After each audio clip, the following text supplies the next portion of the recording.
This episode is brought to you by CarterComics.com. It is your one-stop shop for all comic needs, whether they be graded or raw. Carter Comics has got it all.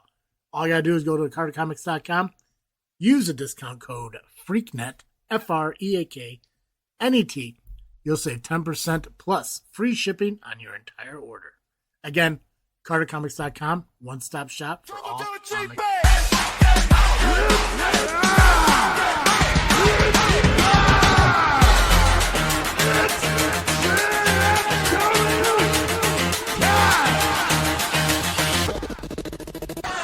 We're on the mic and we're taking control. Talking wrestling from the heart and soul. From the local gym to the biggest stage. Breaking down the action page by page. Travis T gotta take a while. Turtle shakes his head and cracks a smile. Apex jumps in, thinks he's the man. Telling everybody why he's got the plan. AFW, that's the name we claim. Talking wrestling every day, never playing games. AFW, yeah, we're bringing the heat. From the front row fans to the GC.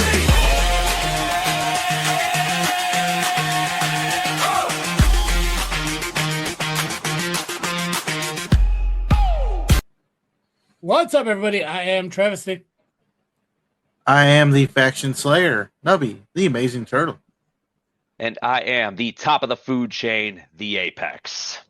Guys, it is Monday night, which means we are back with another episode of Joe's Freaking Wrestling, the JFW podcast, the greatest podcast in independent and televised wrestling history, because why the fuck not? I don't care. We're better than everyone. Who else is claiming this? It's us.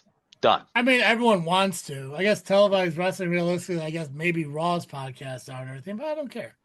Yeah, no, we I win. don't care. I enjoy what we do. People who listen and watch, they enjoy what we do. Exactly. Okay, we do got a lot to cover, not only on the independent scene, but also on the televised scene. A lot of controversial stuff to talk about. Oh, yes. We're going to kick it off with something Nubby brought up. Now, Nubby, I had this long-winded, written-out statement I could read. I could either read that, or you could present it your own way. I mean- hear Nubby. I mean, we could pretty much give it the very short version of it because all you got to say is. But I wrote out this long-winded introduction. You did? about it. I did. You wrote I mean, it. you know what? I hate to take anything away from you I wrote out on your like show. 100. Here's the thing: I won't take 100% credit for it. I'll take 75% credit for it because I did throw it through AI to kind of help clean it up a little bit and make the word and stuff a little bit more, obviously a little bit more better. If I put that through AI, it'd be proper English. But let me read through this and then we can discuss it. Well, in the words of You know Travis what? T, get your You shit are in. the better talker. You are the better talker. Get shit in, right? Get your shit in. Come on. Okay. What the hell does it actually mean to pay your dues in 2026?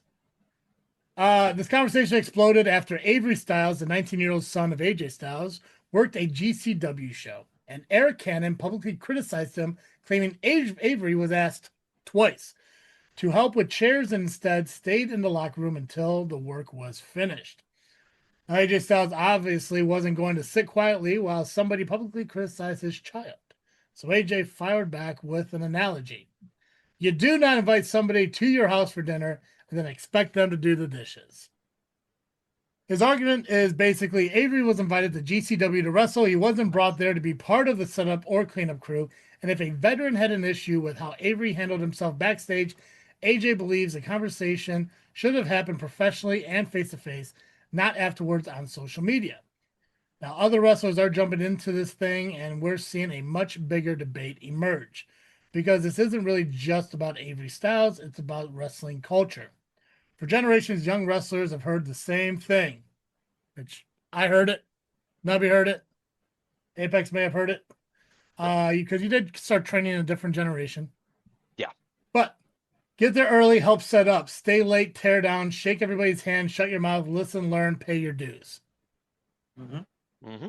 But is that still how professional wrestling should operate? If a promoter books you and pays you to wrestle, are you obligated to do anything beyond performing? Should young wrestlers automatically volunteer to help? Or, and I think this is where the particular situation gets interesting, does everything change when somebody actually asks you for help? Because there's a difference between Avery didn't volunteer to put chairs away and Avery was asked twice and didn't help. Now we should emphasize something before we tear into this further. Avery Cannon's account of what happened was we weren't backstage. We didn't know Avery's side of the interaction, and we were not going to pretend that we do. But the larger question is absolutely worth discussing. In fact, before tonight's show, we reached out privately to. Oh, wait, never mind. This is my part. I reached out to a bunch of bookers in independent wrestling, and I'm going to read their opinions on this after we discuss it ourselves. So I'm curious about this because Nubby, you got, I think as of right now, is it 21 years? 22. 22 years. 22 years in the business. And Apex, you're hovering around like 4.5. Yeah. So two different perspectives from two different generations. But let's talk with that. I mean, obviously, I don't have much of an opinion from a wrestler's perspective, but I'm still going to give my opinion because that's my show, and that'd be crazy if I didn't. So, Nubby, I'm going to ask you, if a veteran asks a 19-year-old rookie for a handshake, no, I'm kidding. Okay, never mind. Nubby, let's start with you. Obviously, we know what's going on. You're the one that brought this up. We saw it on social media. We do know a bunch of wrestlers went onto social media and sided with Avery. But let me get your perspective as a 22-year vet and everything. Obviously, we went to Elite Pro dojo in the early 2000s, late 2000s era there. We always had the same concept. You're training there. Your responsibility is to set up and tear down. Well, let's get your perspective on it. I'll start with you because this is your topic. Let's start with you on this whole situation and what you believe in. Well, before I get into that, there's one thing I want to say. If you've been in the business for just a cup of coffee, had maybe a couple of matches, maybe you ref, maybe you didn't, I don't know. Kind of shut the fuck up if you're not even in the business anymore, because you don't know shit about the business. You don't know shit about old school and new school. So quit kissing ass. You're out of the business for a reason. It's not because you left because you couldn't take it no more. It's because you are not good. Now shut the fuck up. Anyways, so if you know, you know. Yeah. So back when, yeah. Oh, I miss that dude sometimes. Okay, so You're the only one. right. I'm so, sure other people yeah. love him, but yeah. I said I miss him sometimes. Yeah. You don't listen to the show anymore. So, back in our day, back at the Elite Pro Dojo, yes, we were taught paying your dues means you pay for the training, obviously, because it's tuition, more or less. Paying your dues is helping out with ring setup, tear down chairs, actually set up the ring and everything, doing other jobs like concessions, security, camera work, sound. It's not just like, it's not work at that point. Yes, you're working, but the paying dues part is you're learning the business. People think that it's labor. Maybe. Physical, yes. You're doing something physical, but in this stage, like where we were at Elite Pro, that's learning. You're actually learning different aspects of a show. So that's paying dues. Now, if we fast forward to say maybe 6, 7, 8 years later, you're on the road all the time. You're established. But you're told you got to pay dues. And if you're asked to do something or told to do something, some people are told what to do as opposed to being asked. And I hope I didn't jump too far. I'm kind of threw myself off a little bit. Brother, you do you, man. There's no jumping too far in anything. You do you, brother. Crushing this. Keep going. Okay. I hope I am. That's fine. Dude, what you're doing right now is you're explaining to me in the audience because Apex is too busy fucking around on his phone right now to listen. So I'm listening to him. yeah, what did you just say? He just talked about how he was going too far, what the difference of paying dues is, what it actually means nowadays. Oh, the whole topic of the conversation. Yes, Excellent. the whole topic on there and his perspective on it, and how on an indie show it is a little different, and it's a learning experience. Get a I tan and love pay it. attention. Jesus Christ, go I ahead. have a tan. There's lights just hitting me. I don't believe you one bit. You fucking Irish muppet. Go ahead, Nebby. So 6 to 8 years later, yeah, paying dues or whatever is a little bit different to certain people, I guess, because you think you're established and maybe you are, and you're entitled. Maybe you have an entitlement of not helping out. But I kind of get that because I have that moments where I feel entitled because I just don't like doing it. I don't. I mean, I hate at it. least you're honest about it. I mean, no one really likes it, I guess. Well, I also have experiences where I was put in position of being in charge. Did at ARWPRO, I did at Global. I kind of got forced into it at Crash Tested after a while. Which that's a whole nother topic too within the topic. No, it's actually for this topic because it's kind of funny, kind of hypocritical. When it comes to Avery's position, though, 19-year-old, new to the business. I like being in the business. He's new. He's been around the business for a long time. Obviously, he was born into it, much like a lot of people we know. Like so, Brian Allen, referee, born into it. Kyle Allen, his brother, born into it. Chris fucking Hedford was born into it.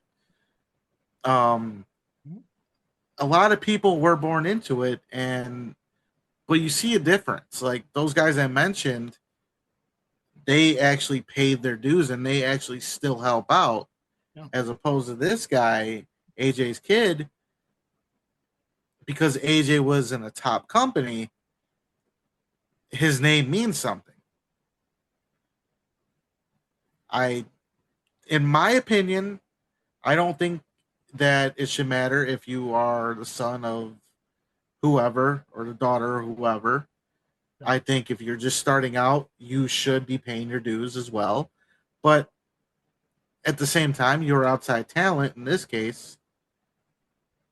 So maybe you are going to be treated like that. But now, does it say who asked him to set up chairs? Because that also could be a factor. Was it a vet like that's on the show, or was it the promoter or somebody in charge? Let's see here. AJ Styles' son Avery, who was 19 and early in his wrestling career, worked at GCW event. And Natty had publicly praised Avery for being willing to pay his dues. Indie veteran promoter Eric Cannon pushed back, saying Avery avoided helping with the show. Specifically claimed that a veteran promoter asked Avery twice to help with the chairs, but Avery stayed in the locker room. So it just says that somebody asked him. They're not saying who it is. AJ initially defended his son pretty aggressively, arguing with Avery was paid to wrestle, not put up and tear down the ring, called Cannon a jealous douche.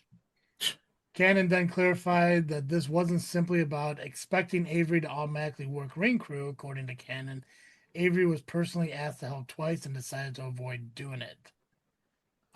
So not stating who it is, but it did mention people like Lexus King, Moose, and Natty, all kind of like backing. There's also an interesting wrinkle involving promoter Josh Kalisto circulating today. People discussing the exchange have pointed to Kalisto responding to AJ and suggesting Cannon wasn't the only person who had an issue with Avery's conduct and that Avery had been spoken to about it. Okay, that's just speculation though. So yeah, so not saying who asked him, but again, okay, was he asked? Right, he was asked. It sounded like he was asked. Now, if it was the promoter asking, yes, that there should be no argument because the promoter of the company is asking you to do something. Yeah. You should always listen to the promoter. I don't care if you are fucking Tommy Dreamer, AJ Styles, whatever the fuck. You're still doing a job. You're gonna go to a job, your real job, and not listen to your boss. If it's something as simple as like pick up a chair, clean, set it up or something, yeah, you kind of have to. But if it's just some grizzled old vet pushing his weight around, brush it off, whatever. But I think this could be avoided, or this should have been avoided. This shouldn't even be a thing if Eric Canyon didn't do what he did. I think there's a time and place for everything. I always say this. And because you know me, I am somebody who will put somebody on blast for something. But there's a time and place for everything in every situation. And what Eric Cannon did, to go to Twitter like that over something petty, it is kind of petty in a way. Some might not think it is because of the respect thing. I get that. But if he was just asked to set up chairs and he didn't, whatever. He's, like a lot of people said, he's going to be a star on NXT sometime down the line or even on the main roster. So it doesn't matter. It doesn't matter to him. Yeah, he should be doing it out of respect for the business itself. Because even Lexus King said it when he went to NXT, he was setting up there. Mm-hmm. So if you're not doing it on the indies, you're eventually going to. So you might as well start. Plus, I would think that in beginning stages of wrestling, like as a rookie, you would want to learn this shit. Learn how to set up the ring. Learn correct ways of setting up chairs. Because if you ask certain people around this area, they'll tell you that there's a special, certain OCD way of setting up chairs. Yeah. And they'll fucking yell at you if it's not their way. Mm-hmm. You want to know. Because what if you want to start your own promotion? You're going to want to know how that ring goes. Yeah. You want to know how to set up chairs the right way. And why wouldn't you want to set up chairs? Why wouldn't you, if you're asked to set up chairs, why wouldn't you want to? If you are a babyface, wouldn't you want your fans to have a seat? You gotta think Good point. about other aspects other than your fucking ego and your name. I mean, and I'm not shitting on him because of his name and he thinks he's entitled, whatever. Because they're all gonna be like that. Yeah. Second generation, third generation, fourth generation are all gonna be like that. And we gotta deal with that. Yeah. Indie promoters have to. It's just the way it is. Yeah, you can shit on them all you want, but it's not going to get you anywhere. It's not. I don't think this is going to help ticket sales, like a lot of people said. It's not going to hurt him either. No, He's AJ's kid. No, Yeah. dude. All this is some dude bitching about a situation. I don't think this is gonna change the landscape of GCW in any way. Oh no, I think he was wrong for going to Twitter like that. Yep. He should have kept it behind closed doors because, like I said, time and place for everything. Depends on the situation, depends on who's involved. Because again, you know, everyone that knows me, if I'm in a mood, I will blast somebody, and I won't give a fuck. Mm-hmm. And I've been put in situations where I felt uncomfortable about something, but I didn't put anybody on blast because there's a time and place for everything. You have a talk with them. Oh. That's the way it is. Absolutely. I hate that fucking analogy that AJ said because that is not correct. That is the wrong way to look at it because, yeah, you have a dinner party. Yeah, you're not gonna. Nobody in the right mind is gonna ask Joe Schmo to fucking do the dishes. It's your fucking. You are hosting it. It's not the same thing. No. I also saw somebody talk about how, say you clock out at 5 o'clock to go home, but you're asked to do something for free.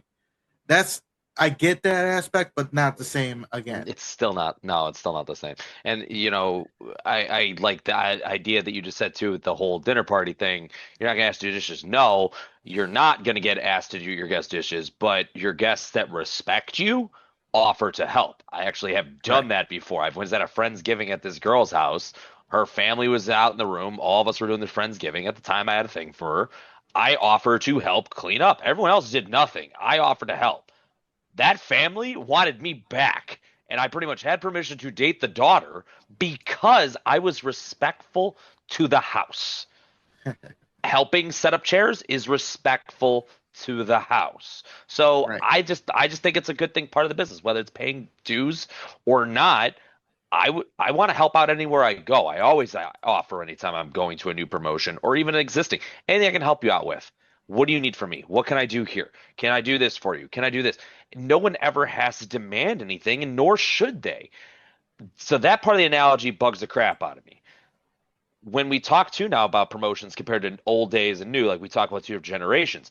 Lucky for me, I was coached by the previous generation who still installs those rules and that aspect. I've done concessions. I was originally supposed to be trained to take over ring crew in the future. I learned all these things, and guess what? I then took that knowledge from my home fed, went to other companies, helped them do their setup, and guess who got called back for work? It is something and it's a skill set you want to have anytime you are doing this stuff. It betters, you mentioned it to yourself, it betters you if you want to open up your own promotion down the road. Now, in 2026, I would say probably like 85% of the feds have people they hire to specifically do said thing. Okay, that's fine. I still offer to help. Don't care. Mhm. I've, Yeah. it's how it should be. How the reactions have been, that's honestly, I think, bugging me more than the act.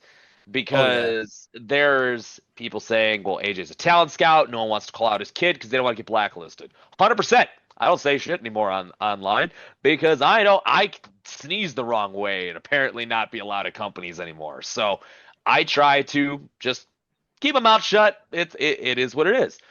But for him then to call out the promotion, call out the wrestlers, I can't say I wouldn't do that for my kid down the road, but at the same time, he's 19. You got to let him be a man. You got to let him handle it himself. Let him be the professional that you are training him to be. You raise the young man. I know everyone's going to say, well, he wasn't there a lot for his childhood. He still was his dad. He still idolizes his dad. He follows his dad's footsteps literally to a T. It's almost exactly the same in the ring. It's actually crazy. But you raise that man. Let him be the man that you raised. Yep. Simple as that. I see people like bringing up like Cody Rhodes. There's a picture who it was just actually posted by Eric Cannon on fucking Twitter just now of Cody Rhodes sweeping the ring. You got Jimmy Hart carrying ropes. The one thing I wish people would stop bringing up, Charles Robinson. He literally gets paid. Yeah, he gets paid to for be that. ring crew. It's part of ref. It's part of his ref contract. Job in WWE. Shut the fuck up about that guy. We get it. Yeah, it's not. No. He's not a talent coming to help. Right. Not the refs are talent. Different talent. Different talents. And it's funny, like all the bullshit going on. Like everyone has their own stories. Like they're told, "Oh, show up 3 hours and help out, and might have a dark match for you." And I'm sorry that some of you didn't. I get it. Yeah. Others probably got it before you, even though you were there, and they probably just showed up. Yeah. That's just the way life is. It doesn't mean that it's bullshit that showing up early is a bad thing. Or you're being used because you're not. Some promoters will. Those are the shitheads, and most of them are probably not even in business anymore, or they're running a shit show down south. Wink, Correct. wink, nudge, nudge. What are you talking about? You know, those other states. Yeah, the other down states. South. Yeah. Down south. The ones with the other, other fucking controversial bullshit going on. You know who you are. Yeah. Like the racists and the, all them people. Yeah, they probably do stupid shit. But no, I guess like another, like a great analogy for me, if I can remember it, because I said it after I saw that one about the clock out. It's it is a job. If you're being paid, you're being paid to work, right? Now, Avery was told to set up chairs. So obviously he wasn't told to tear down. But if it comes to tearing down, if you are asked to do it, you are still technically at work. Mm-hmm. It's like if you're at a job, don't you have to clean up your area before you get to leave? You should. I do. I clean up my mess. I don't clean up Yeah. anybody else's, but Yeah. I'll clean up my mess. It's like you're at shows, you're told clean up your fucking mess, leave it the way you Found it. came into it. Yeah, the way you Yeah. found it.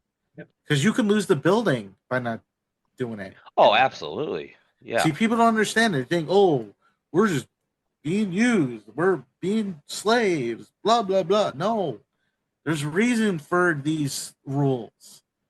Yeah. As much as I hate doing it. Again, I hide a lot. I have. I'm kind of not doing that so much as I do help out when I'm asked to. It's just, again, my boss is telling me what to do. Yeah. That's your boss. He's not asking. He or she is asking me to do this, get the show going. Or we got to tear down. We got to go home. We're only here till 11 o'clock. Otherwise, they're going to charge us more. You heard that one recently, Travis, a bunch of times. Back when I worked for Pro Championship Wrestling, we were not getting paid until the ring was put away. Ooh. So you can stand around all fucking night. But if you want to get paid and go home, you're going to step in and help out, get the fucking show faster. So I don't know. I think people ought to shut the fuck up. Just do your thing. Leave Avery alone. Air Cannon, stop with what you're doing. Leave him alone. And there was another fight today. Or no, it happened yesterday. I just happened to read it today. It brought up shit that didn't even need to brought up. You old men, grow the fuck up. If you have heat with each other and it was brought on a certain subject, stick to the subject or shut the fuck up. Yeah. You're both idiots. Yeah. And I like you both, but you're both idiots for bringing up shit that didn't need to be brought up. Well, now we got to talk later. Yeah. So I don't really know much more to add to this. The one thing I will mention is you can sit there and look at it. It's like Nubby said. You use Cody Rhodes as an example. Dude went to WWE, was successful in WWE, quit WWE, went to the Indies, and is shown setting up, tearing down, doing whatever, wearing a suit. Yeah. Which is respectful. He chose to do that. But he was also raised in an old school mentality way. Mm-hmm. Now, clearly, all the stuff with Avery, I'm going to only assume AJ Styles wasn't at this show. Uh-huh. In my mind, okay, so Bobby. if he was, clearly he wasn't around when somebody asked Avery to help. Right. You know, if he was sitting in the locker room with his dad going over shit instead of helping, you use that as a reason. It's like, okay. It just, to me, it's one of those like fine line things on, because again, when we looked at Elite Pro Wrestling, we did a setup, but we were also being trained by Elite Pro Wrestling. Yeah. And I asked you before the show, because I do not have a great memory, we didn't have help. Like there wasn't outside help. It was us doing it. Right. If it was all of us, yeah. Maybe occasionally a wrestler or two did help, but it was always us. Yeah. And there were a lot of us. So Oh yeah. it was fine. Like now that I'm sitting here thinking about it, like I think we set up an IWA Mid-South show. Yep. You know, like they're doing that cross promotion with Elite Pro, and we were responsible for setting that up too. Yep. So when I look at it from that perspective, it's like, yeah, of course you're going to be responsible for setting it up. But the thing is, you're training with that company. That's your company. That's your responsibility. Yep. You know, when you do things like bring in younger guys and everything, and I see, you know, a lot of promotions bringing in like up and comers and all that shit, there's always an ask. It's never an assumption. So I think with this situation, the biggest thing is, was he really asked? Was he really asked twice? Mhm. And if so, did he really avoid it? Because if he wasn't really asked and somebody's just saying that he was asked, then that's a whole different fucking problem because somebody's fucking just trying to lie to say, oh no, of course I asked AJ Styles' son to help. And of course he said fucking no. Now, I don't see any responses from Avery saying he wasn't really asked. Honestly, in this situation, I would, if I was Avery, I would just ignore it all and let it blow over in like a week because it probably end up well anyways. Yeah. But Somebody pop up. yeah, but I think at a certain point, especially if you're new, like Nubby said in the beginning of his opinion on this, being a new guy, you would want to help because you would want to learn this aspect. You would want to learn. Well, how tight do you have to make the ropes? Well, why would you have Yep. to turn it that time? Which turnbuckles do you have to turn to make which thing tighter and which thing more lined up? You know, how to properly tie the apron, how to tie down the mats, how to tighten up the turnbuckle. All that shit is a factor, something you want to learn in the business. Setting up chairs, fuck off. I absolutely hate doing that shit. I hate that. I hate the way fucking companies do it to begin with because they want to cram as many chairs together as fucking possible. And I think that's insane. But whatever. I get you need chairs for people to put their asses in. What I did, and I mentioned it earlier, I asked a bunch of different promoters their opinion on the situation. They messaged me. I'm going to read them as quotes. So if you hear me say it's not my opinion, it's their opinion. I'm not going to mention names. I'm not going to mention companies because I don't need people to backlash on the people because of their opinions. And here's the thing, too, and this is probably a poor thing on my part. I didn't read any of these ahead of time. So we're all going to learn what their Oh, opinions are together. So here we go. God. Okay, first one. Okay, so this is a question I asked. Hey, got a quick wrestling question for you, if you don't mind. We're discussing the whole Avery Styles, Eric Cannon situation on JFW tonight, specifically the debate over younger talent helping with things like chairs, rings, setup, teardown, etc. Since you're actually involved in promoting independent wrestling, I'd love to get your perspective. Do you think younger talent should be expected to help with the stuff as part of paying their dues? And does it change anything if they were specifically asked to help versus just being expected to volunteer? I'd like to share some local promoters' perspectives during the discussion. Won't be using any names or promotions or anything that would identify you. I'm just saying a local independent promoter told us. So this is what it is. I think I got like 5 of them. So here we go. Okay. First one, absolutely. Everyone that's on the card should either help set up or tear down. There's pics of Jimmy Hart out. That'll be a perfect example. There's pics of Jimmy Hart out in the back of trucks, setting up chairs. Shark Boy, for a lot of years, came out. After changed out, he came back to help. Came out to help ring rip down and load on the trailer just because Avery's dad was successful, and I'm sure AJ at one point helped in ring stuff, especially starting out in the ring. We pay our dues, using that term. Every event, in my opinion, and everyone involved should pitch in without even being asked. So I can see Cannon's point, but he should have pulled Avery to the side and said something and not just letting it get too far. This promoter also attached an opinion by a guy named Kerry Morton. I don't know if you guys know who that is. Yeah, I think I read that one today. Okay, so paying my dues is the way I was brought up, and I was taught to respect the business, respect the people who came before me, work for what I want, and never expect anything to simply be handed to me. To me, paying your dues means all of it. It's showing up early and staying late. It's helping set up the ring, tearing it down after the show, carrying equipment, putting up posters, selling tickets, working merch, shaking hands, promoting the event, helping the locker room, taking the matches nobody else wants, driving hours for a booking, working in front of 50 people just as hard as you would in front of 5,000, and learning from every single person willing to teach. The mindset is still with me to today.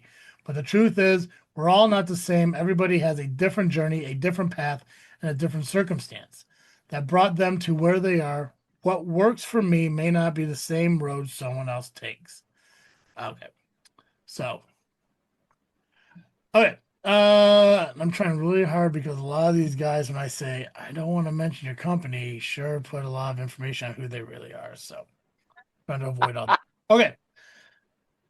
Another person said, well, I believe everyone should help do something. Now, while kind of understand both sides of this debate, I have to side with Eric on this. Regardless if GCW brought him in, he, AJ's son, should have took it upon himself to help out. Yes, I believe younger talent should help with setup and teardown, but that's because that's how I was brought in.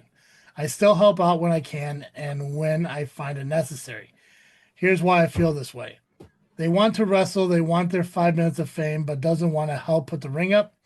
I know some promoters that you don't help, you don't wrestle. I get that every situation is different, but for example, if you have a shoot job and you can't make setup or stay for teardown, then do what you can. For example, get there early for setup or stay to help tear down.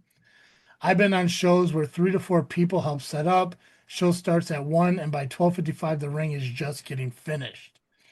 How is that fair for you to sit in the back, get dressed, and call your match, but one of the people in the opener hasn't done any of that? So what happens? The show starts late, matches look rushed, and time gets cut. I could go on, but you get what I'm saying. Another one. Okay, so this one I have to really fucking watch because they do kind of like mention who they are. So a few things. Does he need to pay dues? I'd say so, but it's not as black and white as it used to be in locker rooms. Also, from what I read, Avery's match was semi-main, but got so much attention that it was moved to main event. At our company, the veterans, 10 to 15 or more years, and people competing in the main event are exempt from ring/show takedown cleanup. Yep. Now, I do have people that qualify as neither who don't put the ring away, and we do notice, but it's not that big of an issue. I also think while wrestlers on the card should be helping, if said company has any kind of training school, the students should be the front runners. Avery was a guest at GCW. While it would have been nice to be helped, help put it away, to show others that no matter your name, everyone has to put in the work. Then they first put in the work when they first arrived. My biggest takeaway is that this Eric dude, who both okay, so apparently a couple of people have told this guy he's a douchebag. So this Eric dude just wanted attention, and he got it. This is not an issue that needed to be brought to the public eye. He could have talked to Avery and AJ privately if that was even necessary. But AJ also didn't help by responding and giving it an even bigger audience. As an owner, I would not even think about the fact that Avery Styles didn't put chairs or the ring away at some other show before booking him. Now, I would never book the Eric guy because it is very clear, he has a burn in his ass and causes unnecessary shit at the smallest things. Mm-hmm. Okay. Another one. And another one. For me personally, I see a lot of different sides to this particular conversation, which so far I'm seeing a very good thing. Seems like everyone has an argument for either side. Except for the first one and the second one. Everyone helps. I see a lot of different sides to this very particular conversation. I've been trading in the old school way where no matter what, you pay your dues and you respect the people before you, even when they're a borderline form of toxicity involved. Because that is what you do, and you need to learn the way of the world when it comes to wrestling, good and bad. Setting up and tearing down the ring is ultimately supposed to be a rite of passage to where people feel as if they are, if you are there is a privilege being there, not a right. So set up and tear down is ultimately a way to present it in a humble standpoint / circumstance for guys getting into the business to understand that they should be able to take care of the stage that they very much are building as it is bigger than them and everyone else. Jeez, people need fucking punctuation. When I'm pretty sure a lot of these are voice to text. When I initially started training and learning the business as a whole, I accepted response. First off, thanks for everyone who fucking submitted stuff, but holy shit. When I initially started trading and learning the business as a whole, I accepted everything for what it was, and I'm very much grateful for it, as they very much would have not accepted me in the way that they did. To me, setting up with the ring crew and breaking down the ring, or anything else for that matter, was and to me still is the way to go about things. But I also truly understand the scenario as far as not presenting the ring crew as paying dues, as to me, those are two very different scenarios. When I first got into the business, wrestling was very much presented as a fraternity of sorts, to where not just anybody could be involved with it. It very much is something that had to be earned, whereas not wrestling as a whole pretty much is for everyone, and anyone can be involved at any level and on every level. You'll have someone that doesn't want to do ring crew for whatever reason, maybe.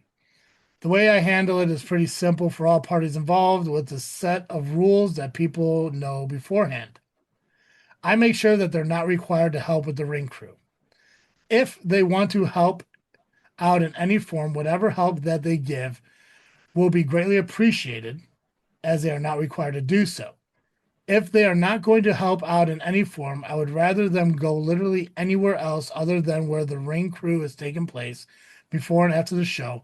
While I respect the decision to not help out, I'd rather not see said decision play out in front of me, as I am trying to get things started, wrap things up. As far as I'm concerned, as long as there's some form of communication on what you can and can't do, there shouldn't be an issue with rain.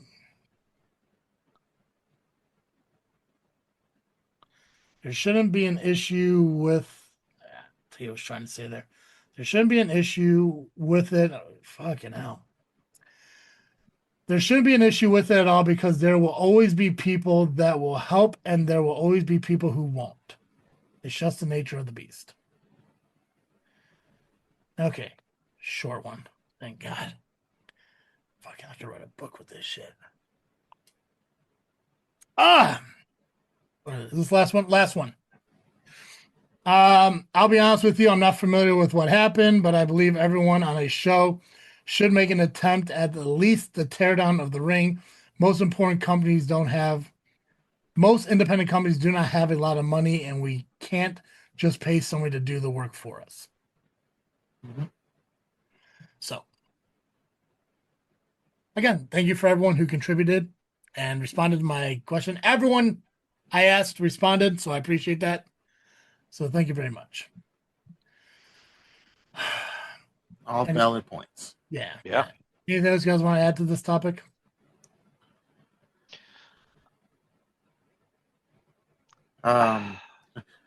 So the one thing it reminded me, remember the students show?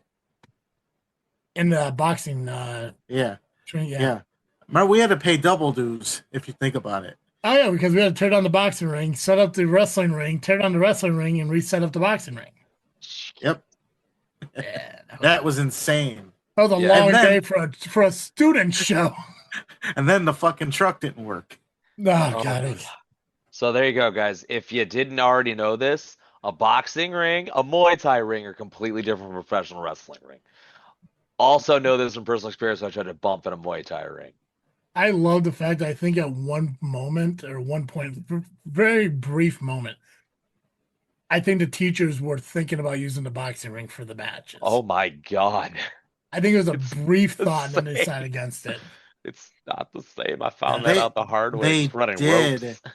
They did have two Yeah. matches in that boxing ring to Oh, did they? promote the student show. Oh, okay. Oh, There we go. God. It was. I wasn't there. I went somewhere else that night, but I remember Mike wrestled Martine. Oh, yeah. And fucking the ropes. You cannot fucking run the ropes. Not the same They're thing. so loose. Nah. And I remember Martine getting knocked the fuck out by a forearm. Oh, God. We just had practice not too long before that too. Yeah. Well, even then, because I mean, like, and I never bumped in a boxing ring, but honestly, the ring that we had to train in could have been that much different. Oh God, That thing, still have yeah, nightmares. I still have nightmares about that damn thing. it is. boy. Oh, so bad. Yeah, when a ring requires plywood, don't fucking put 2x8s in there.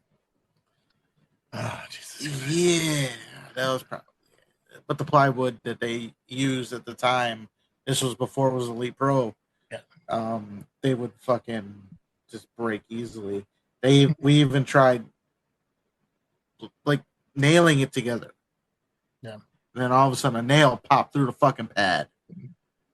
Someone got stabbed in the knee or something during practice. It was bad. Yeah.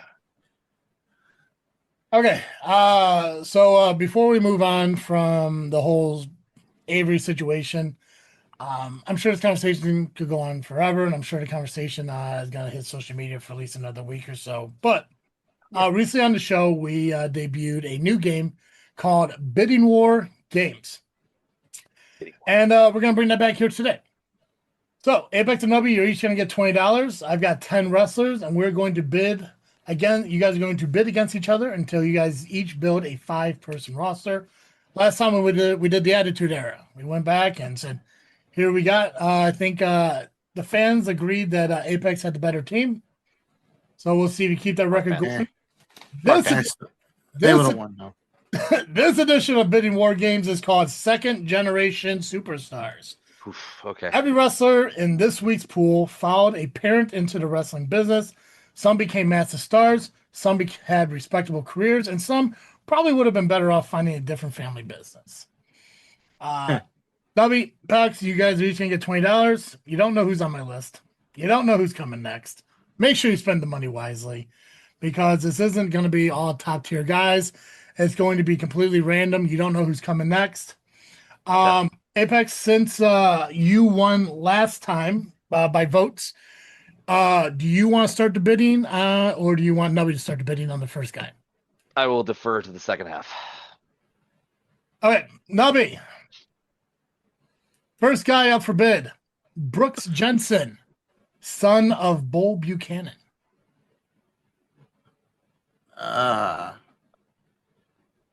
Pass. You got to bid at least $1. Oh fuck, $1. You're gonna have him then. You can have him for $1. God damn it.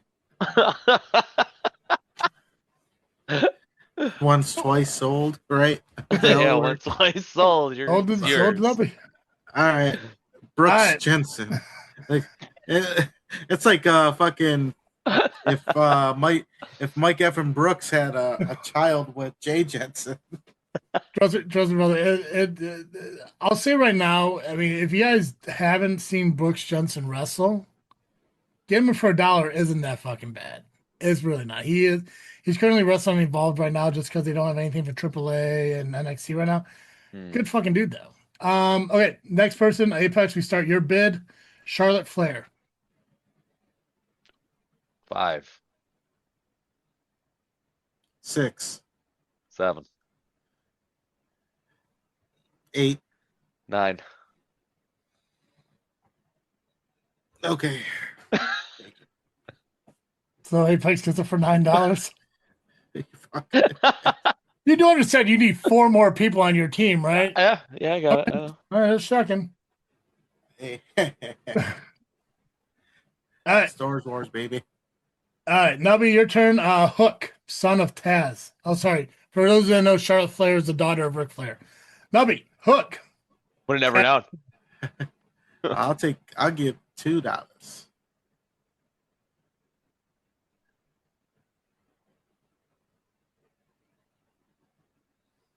I'll pass on that one. Yeah, go ahead. All right, gotcha. That one was actually tough. I have to think about. I said 14. Okay, so Apex, you have $11 remaining. Nubby, you have 17. All right, Apex, your first bid, Carlito, son of Carlito Colon Sr. $1. 2.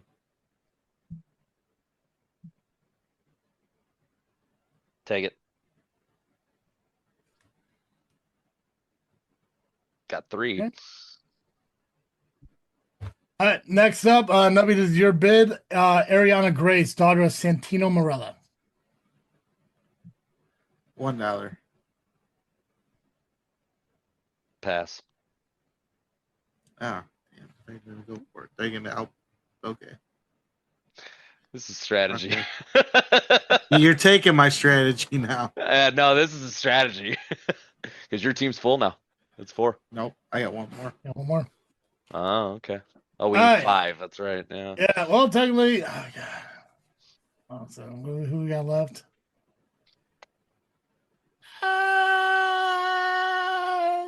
Possible, yeah. You can still Well, we'll take see. Well, we'll see. Cody Rhodes, Apex. it.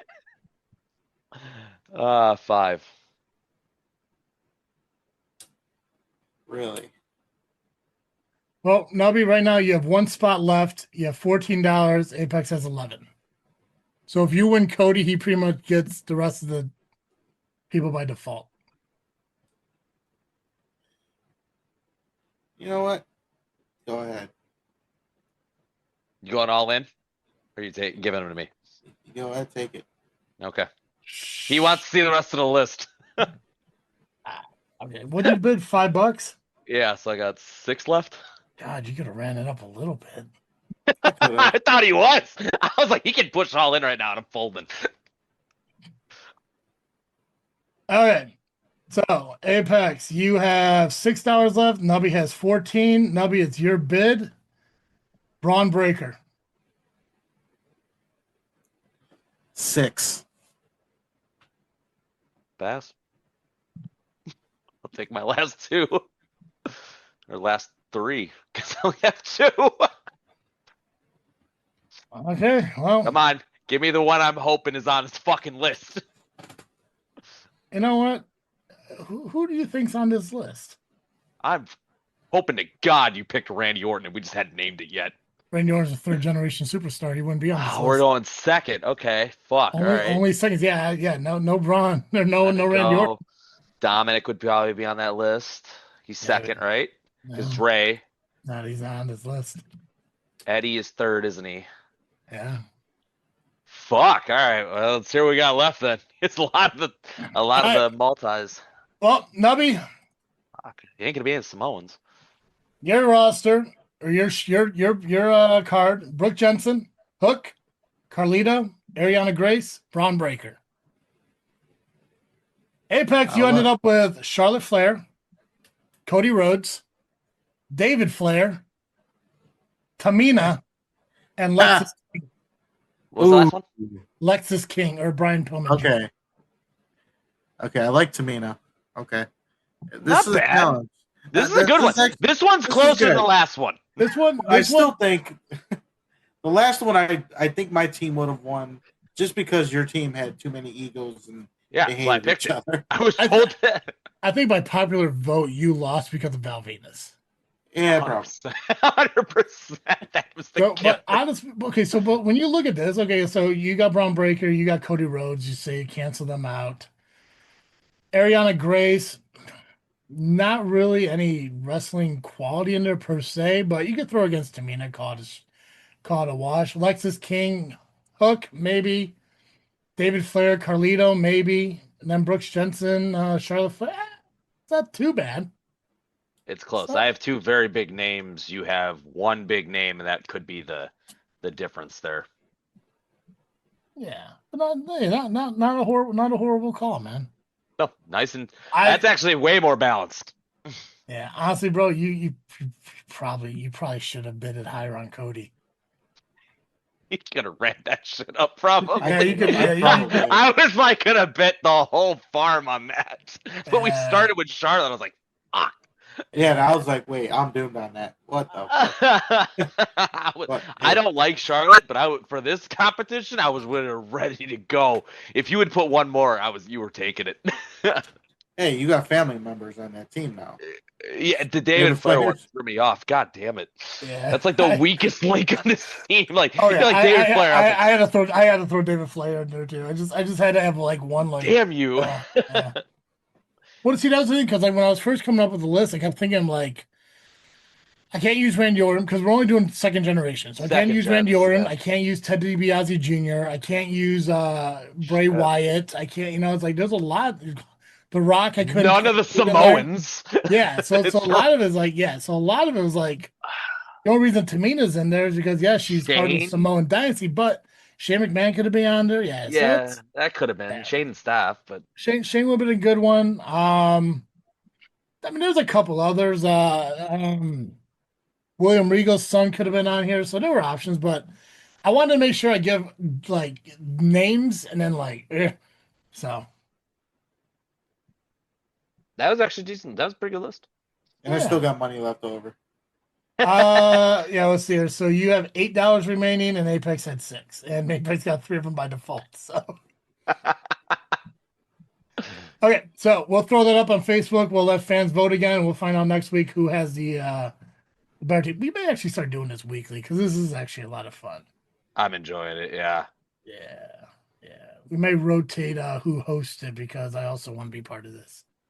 It's so much fun. Okay. Anyways, let's move on to the next topic because we do still got to talk about independent wrestling. This one shouldn't take too much time, but it was something that kind of popped up really quick and towards the end of my workday, and I kind of want to discuss it with you guys. Fatal Influence, unsafe, or is this internet wrestling community's latest witch hunt? Fatal Influence has always been on SmackDown for a few months, but according to some corners of the internet wrestling community, they're apparently already earned a reputation as dangerous workers.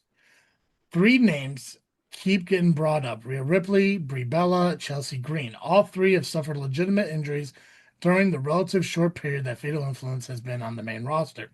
And because all 3 have crossed paths with JC Lane, Fallon Henley, and Lainey Reed, the keyboard warriors have started connecting the dots. But are they actually dots to connect? Because there's a big difference between saying somebody got injured after wrestling Fatal Influence and saying Fatal Influence injured them. Rhea Ripley's situation appears especially questionable. Fatal Influence was heavily involved with Rhea immediately after arriving on SmackDown, but reports indicate her knee injury happening later during WWE's European tour. Brie Bella is different. She broke her scapula during the SummerSlam 6-women tag against Fatal Influence. That's not true. That's SummerSlam. Who wrote this fucking article? It was at SummerSlam. SummerSlam last year? No, Brie just got hurt. This show. Got hurt. She got hurt again? No. Nikki came back and then Brie severed her shoulder on that show. Yeah, sorry, they look the same. Then just 6 days later, Chelsea Green suffered a broken orbital bone while wrestling Fallon Henley and Lainey Reed. 2 serious injuries and 2 consecutive major Fatal Influence tag matches. I can understand why people will start talking, but wrestling is dangerous. People get hurt. Sometimes shit just happens. So tonight we're going to actually look at Fatal Influence's short main roster history and ask the question that internet wrestling community has already decided it's known the answer to. Is there legitimate reasons to be concerned about Fatal Influence in the ring, or are wrestling fans taking a couple unfortunate injuries, throwing Rhea Ripley's name into the pile, and creating another bullshit internet narrative? So, quick story, quick timeline. On April 24th, main roster SmackDown debut, JC Lane, Fallon Henley, Lainey Reed invade SmackDown after WrestleMania. They interrupt Brie Bella and Paige versus Charlotte and Alexa Bliss and attack all 4 women. They also get involved with Rhea Ripley that night. JC takes on Charlotte Flair. JC wins her first SmackDown singles match, defeats Charlotte after Fallon Henley gets involved. Ripley comes out against Fatal Influence. No reported injury to Charlotte. Fatal Influence versus Rhea Ripley, Charlotte, and Alexa Bliss. This is the trio SmackDown in-ring debut together. Fatal Influence gets to win in the match and eventually involves Cargill, Meechin, and B-Fab. No injuries reported in that match. Ripley and Charlotte versus Fallon, Henley, and Reed. Rhea and Charlotte defeats them. The match spills into another multi-woman brawl, with Jay Cargill eventually taking out Rhea. Again, that he doesn't account, does not report Rhea being injured by Fatal Influence here. Rhea Ripley. In early June, Rhea suffered a torn meniscus. This is where the internet narrative gets shaky. Current reporting says Rhea suffered a meniscus tear during the European tour in early June. She initially hoped to avoid a lengthy absence, probably underwent knee surgery. So I would specifically challenge the guys here. So let me ask you guys this. If we're accusing Fatal Influence of 3 injuries, how exactly are we putting Rhea on this record? Okay. So let's take a quick pause here. First injury, we got Rhea Ripley. Injured during the European tour. do we see this at all as Fatal Influence's mistake? You disagree with I that? don't. I disagree with that. I think she's been through a lot of tough matches, a lot of things. She's lost weight, muscle mass is down. I can attribute in my sports background to say that the loss of muscle mass, the extended schedule, and now being back in some heavier matches could have all contributed to that. I can't say that it's one specific tag team. Yeah. That'd be- Also, to add, was there a specific move that they did that caused the injury? And also, let's not forget that it's not the first time she has injured her leg. Also True. true. Yeah. I mean, I guess if they want to look at it because of timeline wise, they did have a match on May 22nd. She got injured in early June. So I guess they want to look like, oh, it had to have been Fatal Influence because the timelines are so close together. But there was nothing saying that she was hurt or anything following that match that led her into June, working injured and ultimately making herself worse. Hmm. So we're taking this opportunity to show the ICW or the IWC, the Internet Wrestling Community, that they suck. Yeah. June 5th, JC Jane competes in a qualifying match for Queen of the Ring. Jane participates in a four-way against Rodriguez, Bailey, and Kiana James. Raquel won that match. No injuries came out of that. JC Jane wrestled Paige. Paige defeated JC while Bree deals with the rest of Fatal Influence. No injuries reported out of that match. Reed took on Brie Bella. Laney defeated Bree after Fatal Influence creates a distraction involving Paige. Bree finishes the match and continues wrestling afterwards. No injuries from there. JC Jane wrestled Tiffany Stratton. Tiffany defeated JC in the SummerSlam ladder match qualifier. Fallon and Laney were also involved before Paige and Bree run them off. No injury to Tiffany. Fatal Influence wins the tag team titles at Saturday night's main event. They defeated Paige and Bella for the championship, with JC interfering. Once again, both opponents get through the match. Again, no injuries reported. Bree took on Reed again. Bree defeated Laney. Fatal Influence attacked afterwards before Nikki returns to make the challenge to SummerSlam. Bree again gets through the match without reported injury. Injury number 2, August 1st, SummerSlam. Brie Bella, Nikki, and Paige take on Fatal Influence. Brie Bella breaks her scapula during the match and still finishes it. Brie later publicly confirms the injury. That makes this the first case in the timeline where the injury occurred while wrestling Fatal Influence. So does automatically mean someone was reckless. Okay. So injury number 2, Brie Bella.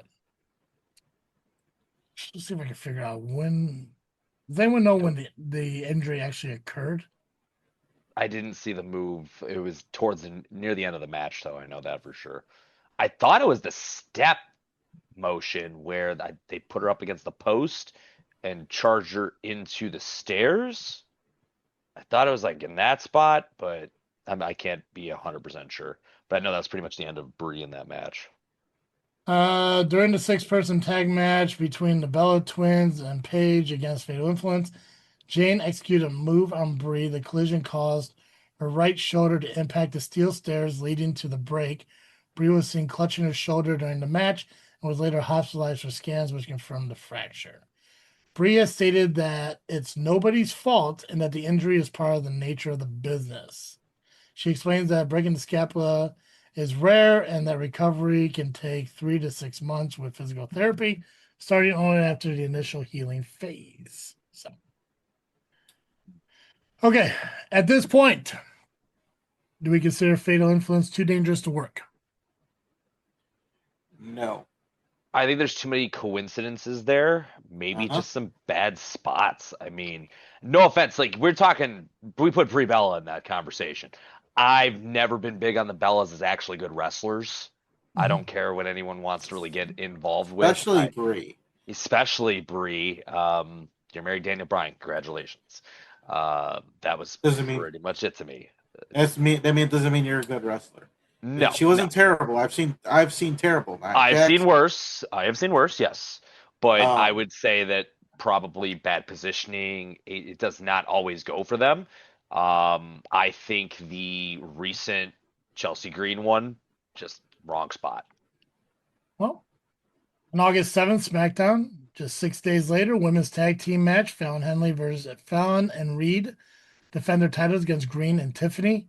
Chelsea suffers a broken orbital bone during the match and confirms the injury herself. This is obviously within a week of Brie breaking her scapula. Now, this was on their finisher, which, if you watch the finisher, somehow she gets turned sideways while being upside down. Oh, okay. So both injuries happened during the match against Fatal Influence. That's part of the internet conversation, where I believe a lot of this is coming from. Two significant injuries and consecutive high-profile fatal tag team matches is enough to make any people notice. But when you zoom out and look at the fact that Charlotte, Alexa, Rhea, Paige, Brie multiple times, Tiffany, and others have all survived wrestling Fatal Influence. Yeah. Evan currently doesn't available. Currently available does not attribute meniscus tear for Rhea as part of it. So we look at it, I think, and here's the thing too. I guess when you look at it from a internal standpoint, do we know if their time was rushed at SummerSlam, if things were cut and they're trying to get all their shit in that time? Could that have played a factor? Maybe they were being rushed. Maybe they were trying to rush some stuff. Maybe the fact that this is a major PLE, these are their first time being there. Maybe they got overexcited. As far as Chelsea, that just seems like an unfortunate. It just could just happen. Because I don't think that was a rush thing. I don't think that was trying to get their shit in on the last minute. Or maybe that was too. Maybe because that was the ending of the match and they had to get done before a certain time. Like, it could all be a rush thing. But we don't know. But in your guys' opinion, does this make them dangerous to work with? No evidence points to that at this point. Especially when they've been around a while. You gotta remember, NXT exists. That's where they came from. Yeah. And you never heard anything about them being dangerous down there. I'm sure there would have been reports about it.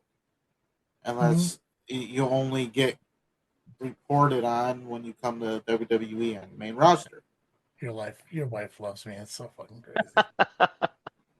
Yeah, she loves both you guys, especially you, Travis. You're just really Especially nice, me. sir.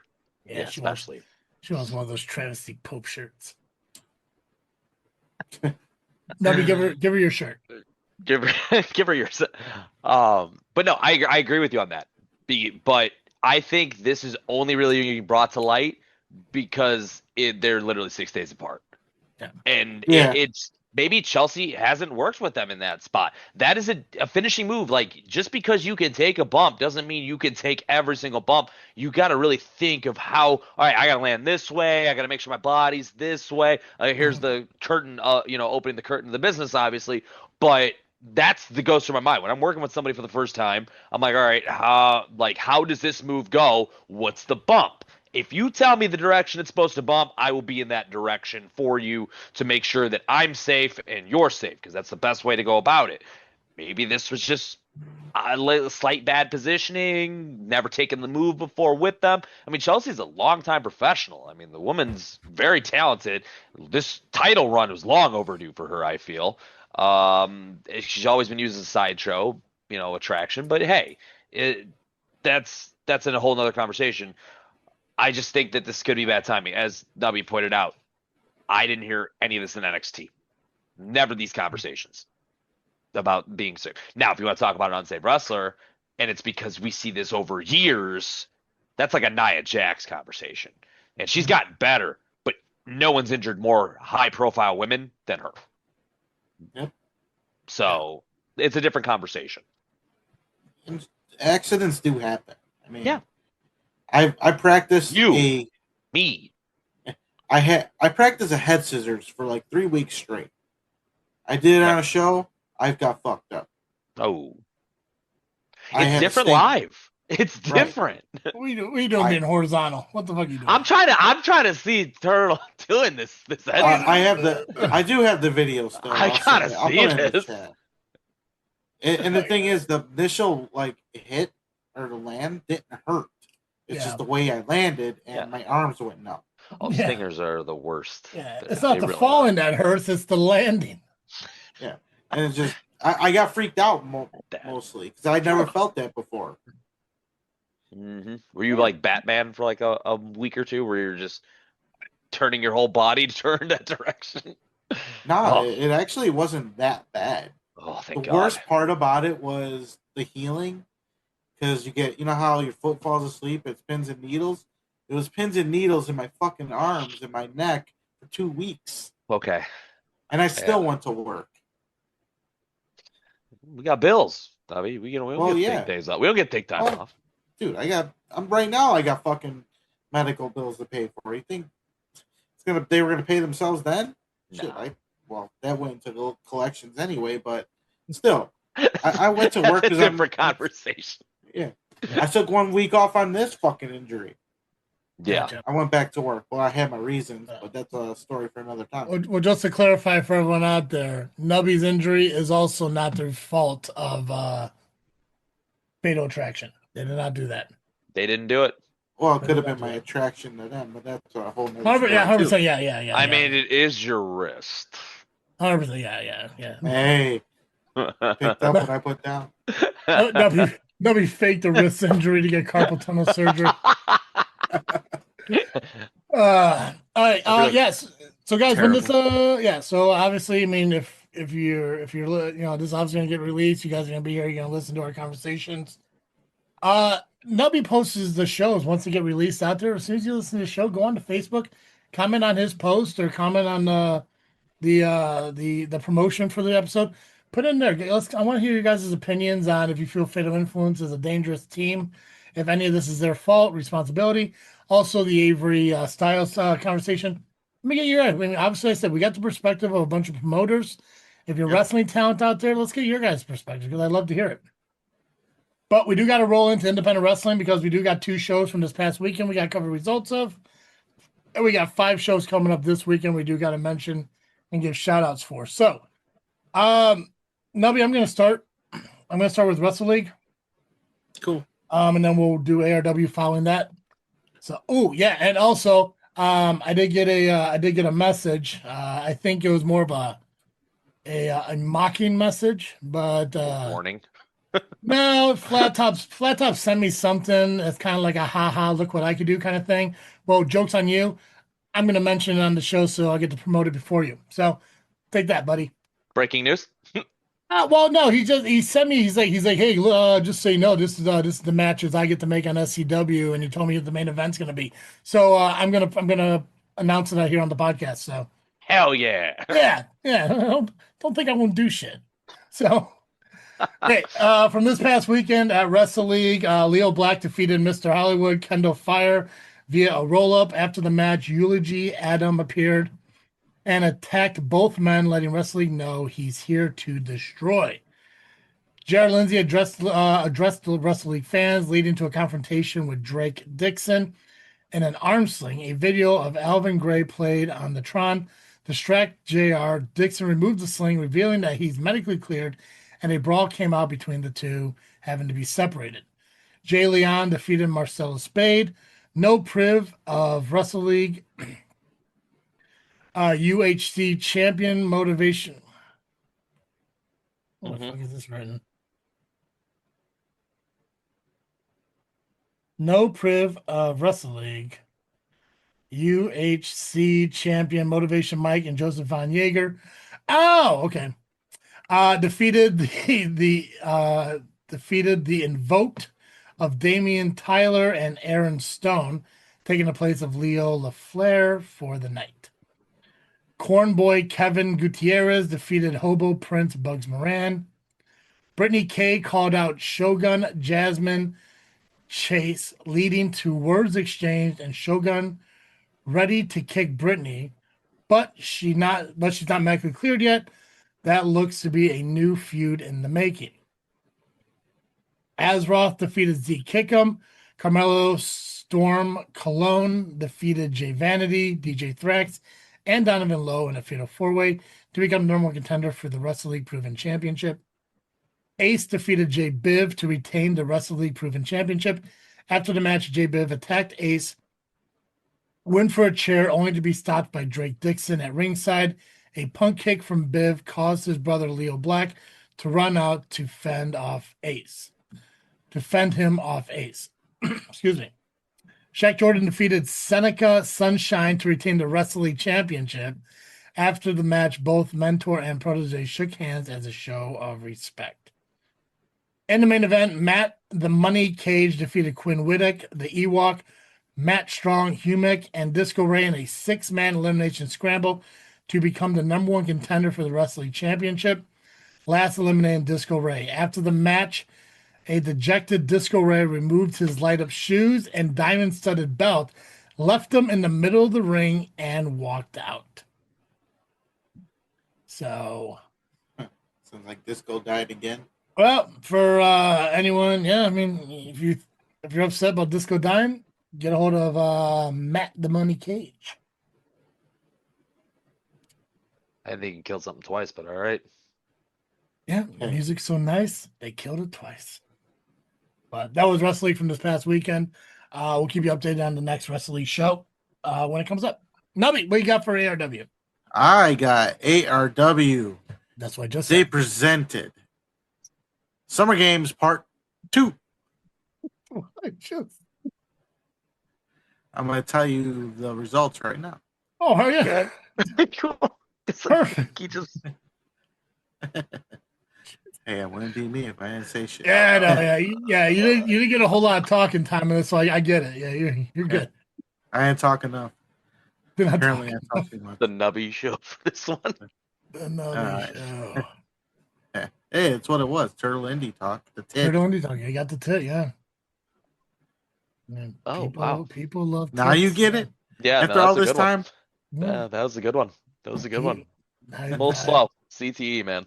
I have yet to meet anyone who is not a fan of tits. Especially the tit. Actually, beat it. Yeah. The tit. Every week. An entire Yeah. month of tits. But back to ARW Summer Games Part course. 2. Joe. Shaq Jordan defeated Thomas Haim to retain the Indiana State Championship. Jay Thunder defeated Chug Bowman. Josh Moon defeated Damian Walker. However, Judas Chavez and Joja Valentine entered the ring to congratulate Moon, only for Judas to orchestrate an attack on Moon and leading to Walker joining Cult Classic. Wasn't Joshua Moose part of that? Yeah, Was part of it. was. So Was he a part of it up until this point? Yeah. Yeah, Gotcha. Interesting. yeah. So it sounds like Judas Chavez is just going back to Chavez. You remember when you wouldn't accept him? Oh yeah, as a Judas, yeah, that's true. Yeah, Yep. That's As because the Judas. that's because he was like making like stupid comebacks like ball tugging or some goofy shit. I can't fucking remember, but fucking Chavez. Yeah. He had promise. He had Now promise. he's back. Now he's back. Now he's back to just being a Chavez. Oh man. And then Damian Walker ended up joining Cult Classic after denying him. So I wonder if this was part of the plan. Uh-oh. I said the P word. We'll have to get a hold of Maximus and find out if he knew. Was this part of the plan? It's all Yeah, part of the plan. Maximus, if you're listening, comment. Was it Let part us of the plan? Yeah. Let us know. Was this all? Yeah, let me know. Wait till this all gets revealed later. Like, oh my After you- god. After you motherfuck us a bunch of times and then Yeah. Yeah. Uh, At this moment, I swear I don't know where he's listening to it, probably in his car on his way to work, but he probably Yeah. gave his little chuckle like, Jesus Christ. So, 100%. Because if there's any company out there that he's going to have a plan with, why not be ARWPRO? I would just find it amazing to know that the plan in general spawned into other plans that he controlled with the other indie companies this whole time. It was all part of his master plan. It's possible. I mean, dude fucking takes fucking one step out of Rocket Pro Wrestling, ends up at SCW, and all of a sudden he's planning shit out with other fucking promotions. I mean, it's just a matter of time. Yep. That's right. I'm just saying. Addictive, isn't it, right? Maximus? It's addictive. Right. You don't got to wear all white to be evil, apparently. So. Mm-mm. Black is my soul. He is hating us right now. Oh yeah. Brendan Balling defeated Eric Surge and Jay Leon to become the number 1 contender for the ARWPRO Championship. That boy Dave can drop. Allen. Yeah. Dave Allen defeated Chucky Bates. Huh. Jeb Crow defeated Kid Lat. After the match, Crow attempted to rip off the mask of Kid Lat. Would you people stop doing that to poor Kid Lat? We already know his identity. Who would be saved by none other than Danger Mask. It's been a while since we've seen him over at ARW, hasn't it? Yep. So Lat's mask got saved by another mask. I see a smell a tag team. I see a smell a tag team. Clutch. Yeah. I see and smell. Both. The Spot Monkeys defeated the family to retain the ARW Tag Team Championships with help from a third man under a monkey mask, which was revealed to be Muggsy James, or we'll call him Monkey James. Why the hell not? It's on the social media right now. It's out there. I'm telling you. It's Oh, it true. is. I'm It not is. making this up. It's true. Yeah. I think someone said Monkey James. I don't know. That might have been Brandon that said that part. So go figure. He helped fend off the family, and there was a clip out there, but it's probably on ARWPRO's YouTube now. But I saw a clip where Quinn Whittick went after Muggsy and got his comeuppance a little bit. Even took down a ceiling tile. You'll have to go watch and find out what took place there. Absolutely. But it was funny. And then in the main event, Donovan Marcellus defeated Zach Buchanan and Crybaby Creed to retain the ARWPRO Championship. So I guess it will be Donovan Marcellus and Brendan Balling. And I believe it'll take place on September 12th in Lake Station for ARW Desire. More details to come. And they can't wait to see you there. And I just can't wait to be king. Huge get well soon for Zach Buchanan, as he was injured in that match. So his shoulder was separated, I guess. It is back in place now, and he is at home recovering. Speedy recovery, good sir. Yeah, Because man. he did cash in. He cashed in his golden ticket for that, so that was his opportunity. That's right. Don't skip right arm day. Okay. I mean, yes. I fucking know. Okay. All right. So the last week's in the past now. Let's look to the future. We got 5 shows coming up this weekend. Brew City, C3, Frontline, New Genesis, 01. Apex, we'll start with you, man. What you got for Brew City? Brew City is this Saturday. Brew City returns to Elk Lodge 400 at 2301 Springdale Road in Waukegan. Waukegan, sorry, that's work. Waukesha.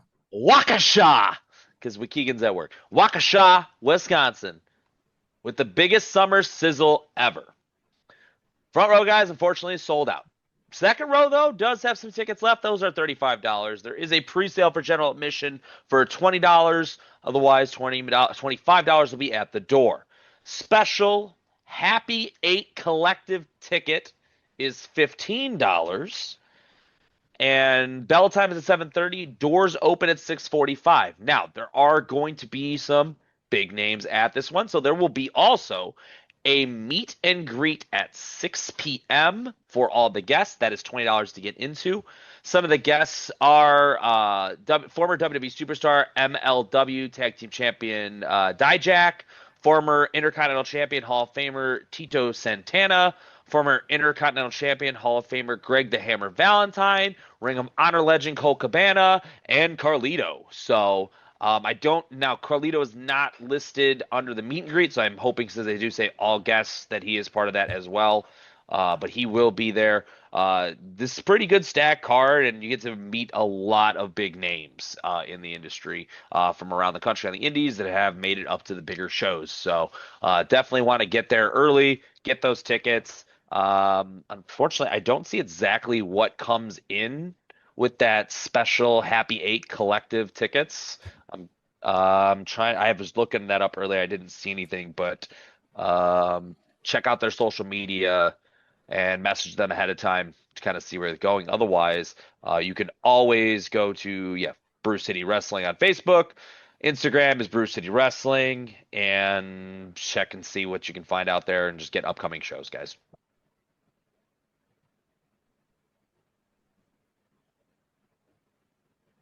That's what I got, Brew City. Awesome. What do you got for 0-1? 0-1 presents Homecoming. Guess what, guys? Full service bar. No outside drinks. That is also going to be this Saturday. If you are not going to make it to Waukesha, you can head on out for 0-1. This one is going to be at the American Legion, 1903. Why do I keep saying 13? 1903 Maple Avenue in Mattoon, Illinois. Doors open at 6 p.m. Showtime will be at 7. Front row is $25. General admission is $20. Kids 12 and under are only $15. Tickets are available at the door, or you can get them at 01usa.com/tickets. And catch the replays of the shows on IWTV or patron.com/01. Patronus! Forgot you're a Harry Potter fan. No, I just know the word Patronus. I think it's like Specto Patronus. I don't fucking know. I think that's part of it. That's like one of the only. All right, it's where you fucking wave the wand and the elk shows up by the river. Yeah. Is that what I don't know. I don't know. Fucking Will correct me as he's fucking. Yeah, he'll listen to this and he'll put it in the chat and let us know. Yelling at his little speakers on the fucking car, going Avada Kedavra or whatever the fuck it is. So. Abracadabra, yeah, he'll say. Oh, it's like Avada Kedavra. It's like cadaver, but in Britain. So yeah, death. Got it. Or wherever the fucking Hogwarts is at. We don't know. We don't get the owl, so I assume it's right next door to Xavier School for Gifted Children. That would be your best guess, yeah. The Right, Jedi temples down the road. Absolutely, yeah. Fucking because who doesn't love Star Trek? Stop doing this to me. Yeah. 0-1, brother. That was it for 0-1. Oh, perfect. Melby, what do you got for Frontline Pro? Apparently, Frontline Pro Foundation now. Yeah. Did it change? Well, it's called something different, so I'm going to assume yes. Oh, It's still going to be Frontline Pro for the most part. It is. It's a They're doing more charity work. oh, I like that. Expanding their charity work, if you will. Veteran-ran business, bringing you amazing pro wrestling action and raising funds for local veteran charities and awareness to post-war mental illness and suicide. Yeah. Okay, before we even get started with this Frontline, I'm in. I will message you guys. That sounds awesome. Yeah. Talking about how good they are. Now you just want to fucking promote yourself? I said I'll message them. Fucking God. I didn't tell them to message me. I'm going to message them Jesus because Christ. I'd love to be a part of something like that. Oh, would you? Yeah, I like charity work. I like helping others. I've never seen you help one person in your fucking life. I've literally run multiple charities for SCW. Navi, what you got for Frontline Pro? So I got Frontline Pro presenting Breakout this Saturday, August 15th, at the Oak Ave Community Center, 201 South Oak Avenue in Marshfield, Wisconsin. Front rows, $20. General admission is $15. Vets, you are just $10. And kids, 10 and under, you are $5. Doors open at 6:30 p.m. Bell time is 7 p.m. Raising funds for Special Olympics. Well, all right. Well, Wait. Now we got a nice card here. It will be for the Valor Championship. It is Coda Jacobs defending against Kid Lat. Then we have a tag team match. It will be the Ninja Dragons taking on the Satan Twins. Kayvon Lee will present an open challenge. Who will answer that open challenge? Don't know. Could be anybody. Could be Nebby. It could be Apex. Now that he's throwing his name in the hat here. Maybe. Maybe. Could be Travis T. Nah. Travis T makes his debut in professional wrestling ring finally. Yeah, that Frontline. Yeah. Yeah. Why not? Yeah. If you only knew. We have a triple threat match as it will be Keyshawn Cannon taking on Jared Jacks and Adonis Allen. Free Range Kara be taking on Lauren Lockett. Corey McHenry will be defending the Frontline Pro Championship against Hans Carden, Master of the Crab. He's going to give Corey McHenry some crabs. People. With his turtle chips. People. He doesn't come out with the turtle chips. Who am I thinking of? That was I forgot his name too. There we go. Too. See, there we go. See, so for now, it's Hans Carden until we know different. But it wasn't him. It was Cypher's old tag partner. Oh, And I blank on his name. I don't know why. I used to know it.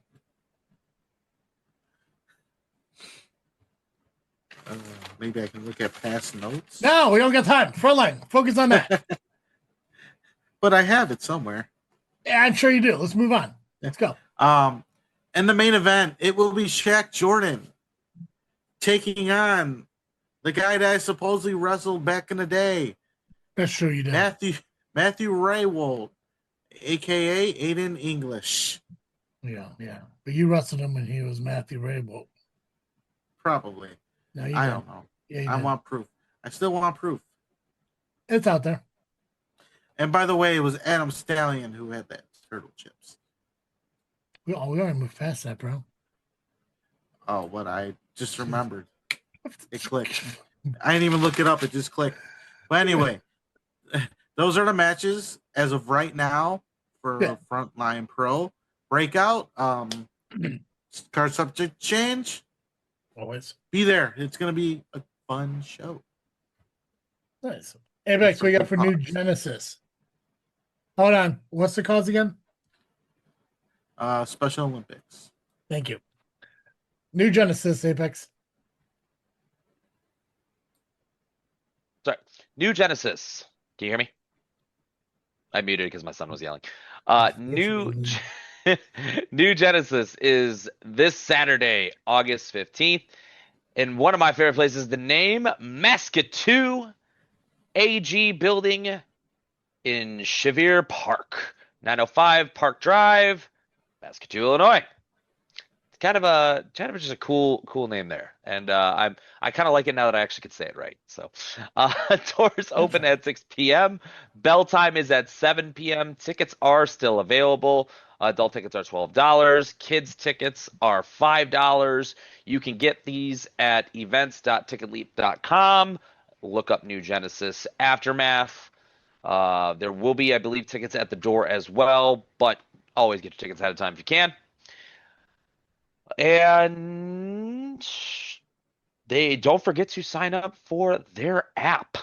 New Genesis Unlimited, New Genesis Wrestling Unlimited Plus, where you can watch all their previous stuff, learn about upcoming shows, and there's some other stuff coming in. I think they're trying to get some other companies on board with that too to join with their library. So IWA Productions is one of them. there you go. Okay, so they already got one other one on there. So I download the app.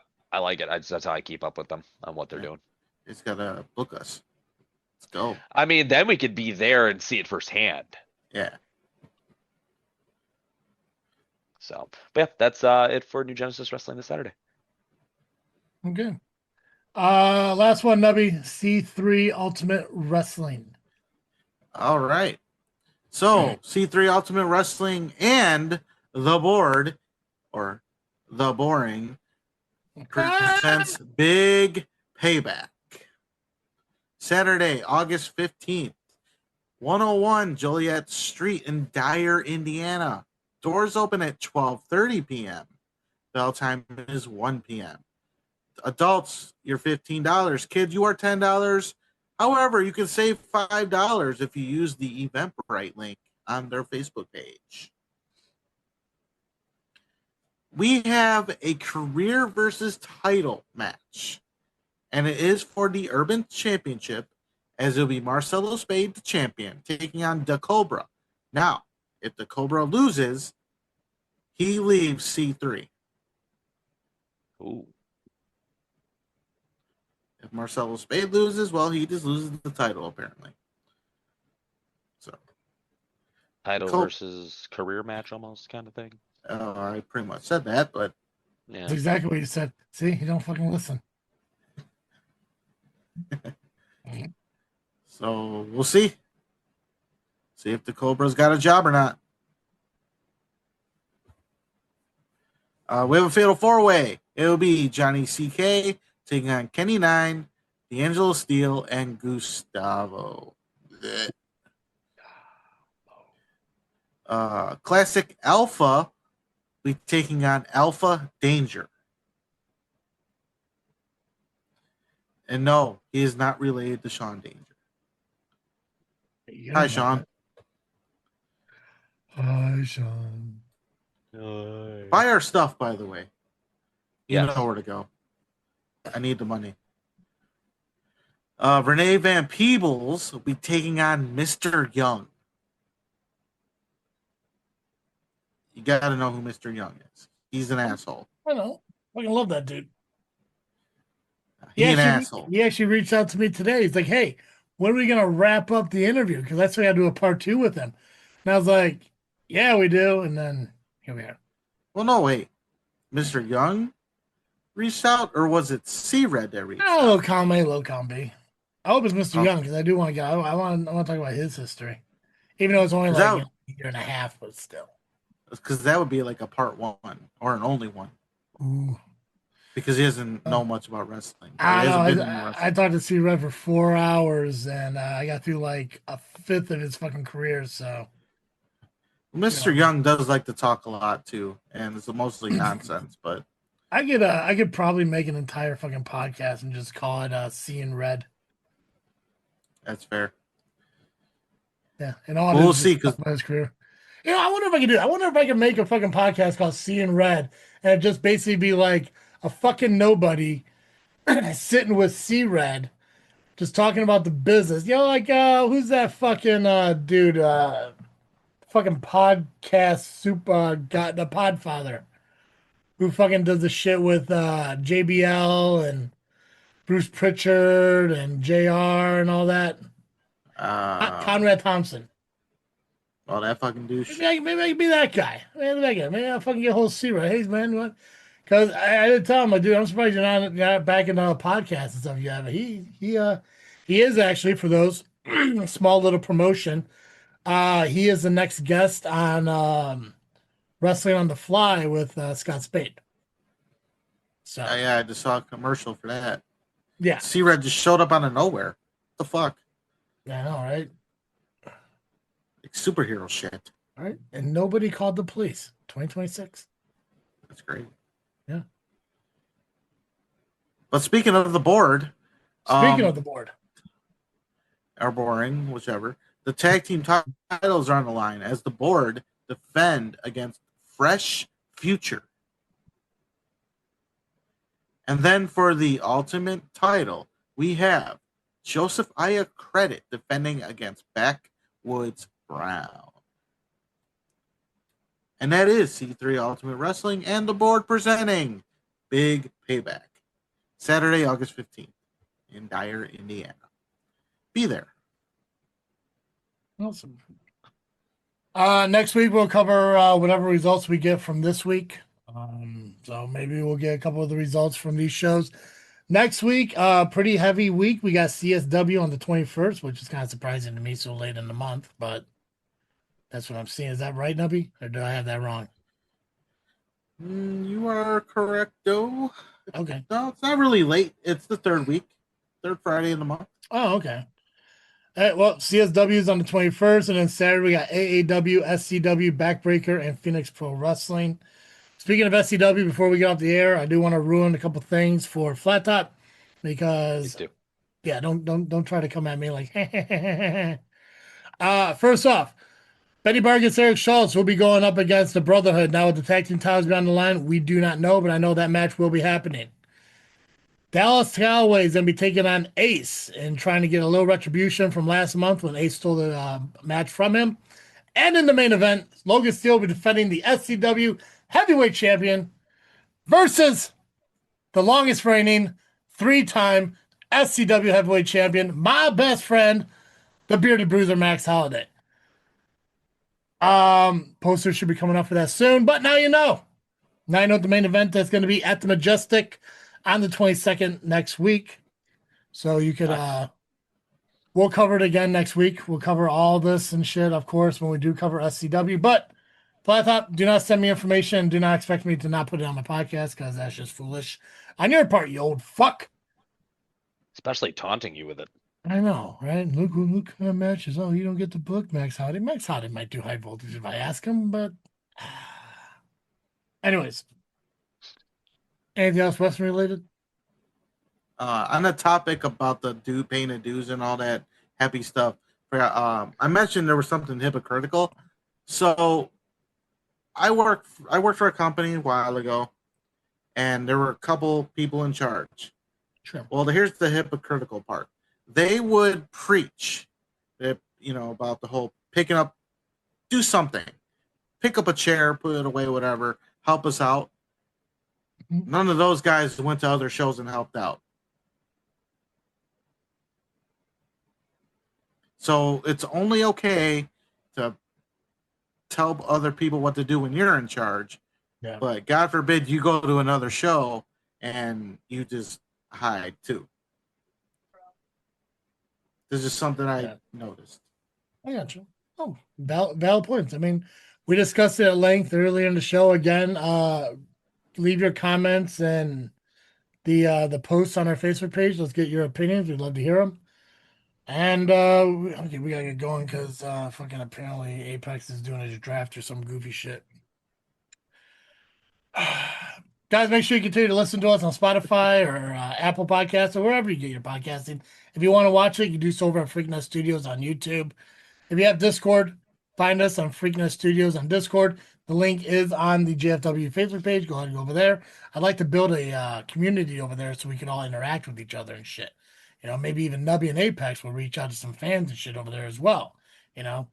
So we'll see. Maybe not. Who fucking knows? Apex is too busy fucking on his phone during a podcast. So who fucking knows? That's all I got. Well, all right. I believe we can.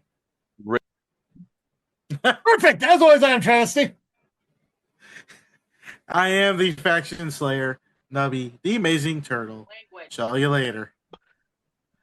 I am the top of the food chain, the Apex. You Language. Language. There are Is that how you children came back present. to? That's what I heard. Language. Language. And they've listened to an episode just for Wrestling, the JFW podcast.